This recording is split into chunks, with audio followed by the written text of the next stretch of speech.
बच्चों, तो हम लोग पिछली वीडियोस के अंदर हम लोगों ने निर्देशांक ज्यामिति के बेसिक के बारे में पढ़ा था कि निर्देशांक ज्यामिति के अंदर अक्ष का निर्धारण कैसे होता है। क्षैतिज रेखा को हम एक्स अक्ष कहते हैं, ऊर्ध्वाधर रेखा को वाई अक्ष कहते हैं। जहां पर दोनों रेखाएं एक दूसरे को प्रतिच्छेद करती है, जहां पर काटती है, उस बिंदु को हमने कौन सा बिंदु कहा था? मूल बिंदु। मूल बिंदु के निर्देशांक 0 0 थे। यही बातों पर आधारित हम लोगों ने 3.2 अभ्यास पिछले अध्याय में किया था। और कुछ हम लोगों ने कार्तीय तल पर कोई बिंदुओं का निर्धारण था, तो उन बिंदुओं के निर्देशांक पढ़े थे। क्या है? मान लो ये एक्स अक्ष था और ये वाई अक्ष था, और यहाँ पर 1 2 इस प्रकार की स्थिति थी। आपको बिंदु दर्शाए गए थे। इन दर्शाए गए बिंदुओं के निर्देशांक आप लोगों ने बताए थे। -1 -2 -3 -4 -5 x डैश y डैश, -1 -2 -3 -4। मान लो आपको एक बिंदु यहां पर दर्शाया गया था, तो आपको इस बिंदु का निर्देशांक बताना था, तो आपने इसका निर्देशांक बताया था। मान लो ये बिंदु A है, तो आपको इस बिंदु का निर्देशांक बताना था, तो आपने पढ़ा था कि x के ऊपर ये 2 है और y पर 3 है, तो इस बिंदु का निर्देशांक है 2 3। इस प्रकार कार्तीय तल पर दर्शाए गए बिंदुओं को निर्देशांक बताने थे। आज हम लोगों ने क्या करना है, ऐसे बिंदुओं के निर्देशांक दिए गए हैं, आपको दर्शाना है। यानी कि आज आपको, तो ये तो था कि हम लोगों को बिंदु जो दर्शाया गया था उसके निर्देशांक बताने थे। अब हम लोगों को क्या करना है कि आपको कोई बिंदु, कोई निर्देशांक दे दिए जाएं और उस बिंदु को दर्शाना हो, तो इस पर कैसे दर्शाया जाएगा? x पर 2 प्लस 2 इधर आ जाइए। x पर प्लस 2 आने के बाद y कितना है? -3 है। -3 है तो y का -3 नीचे है, तो ये आपका बिंदु है 2, -3। आपने मान लो ये बिंदु A था, तो आप यहां लिख देंगे A 2 -3।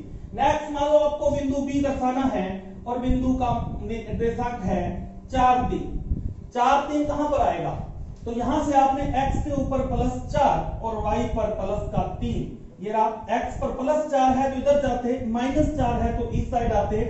अब +4 था तो इधर आगे। अब आपका y का 3 है, +3 है तो ऊपर, अगर दूसरा नेगेटिव होता तो नीचे आते, +3 है तो ऊपर, यहां पर आएंगे। ये है जी 4 3 पॉइंट B। नेक्स्ट पॉइंट आपको मान लो C है, जिसकी वैल्यू है 3 0 3 0। C आपको दर्शाना है 3 0 कहां पर होगा? x पर 3 +3, ये रहा। y पर 0 0, बस यहीं रुक जाएगा। ये है C 3 0। नेक्स्ट आपको पॉइंट दर्शाना है D -2 -5। -2 -5 कहां पर दर्शाएंगे? -2 -5 x पर -2, y पर -5 -5 है तो नीचे बिल्कुल 2 की सीध में इधर -5। ये रहा आपका पॉइंट है D, जिसकी वैल्यू है -2 -5, इसके निर्देशांक है। नेक्स्ट आपको पॉइंट दर्शाना है E, ये है 0 4 0 4। x पर 0, ना इधर जाएंगे ना इधर जाएंगे, यही रुक जाएंगे। x का 0 है, ओनली y का 4 है तो y पर 4। ये है E 0 4। इस प्रकार आपको जो बिंदुओं के निर्देशांक दिए होंगे, इन निर्देशांकों को आपने ग्राफ पेपर पर दर्शाना है इस प्रकार। अब ये जरूरी नहीं है कि आप ग्राफ पेपर पर करें, आपके पास लाइनदार कॉपी है, उस लाइनदार कॉपी में इस प्रकार आपके लाइनें हैं, 1-1 सेंटीमीटर के। यहां पर यूं आपने साइन देने के बाद यूं लाइनें खींच लेना, तो आपके ग्राफ की तरह ही बॉक्स बन जाएंगे, और इस पर x और y अक्ष दर्शाते हुए इस कॉपी पर भी दर्शा सकते हैं। तो अभ्यास 3.3 हम लोगों ने निर्देशांक ज्यामिति, बहुत ही छोटा सा टॉपिक था, 8वीं क्लास में भी पढ़ा था, उसी से मिलता जुलता ये टॉपिक था। तो आपने 3.2 अभ्यास पिछली वीडियो के माध्यम से किया था। आज वाली वीडियो को देखने के बाद 3.3 के अंदर मात्र 2 प्रश्न है, जिन लोगों को आपको बिंदु दिए गए हैं, उन बिंदुओं को आपने ग्राफ पेपर पर शो करना है। आपने इस निर्देशांक ज्यामिति में कार्तीय तल पर उनका स्थान निर्धारण करना है कि वो बिंदु कहां पर आएंगे, तो इस प्रकार आपने उनको दर्शाना है।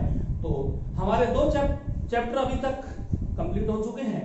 एक पहले 11वां चैप्टर पढ़ा था ज्यामिति रचनाएं, और अब तीसरा चैप्टर, दोनों चैप्टर को आपने कंप्लीट करना है, और उसके बाद नेक्स्ट वीडियो के माध्यम से हम नेक्स्ट टॉपिक स्टार्ट करेंगे। तब तक के लिए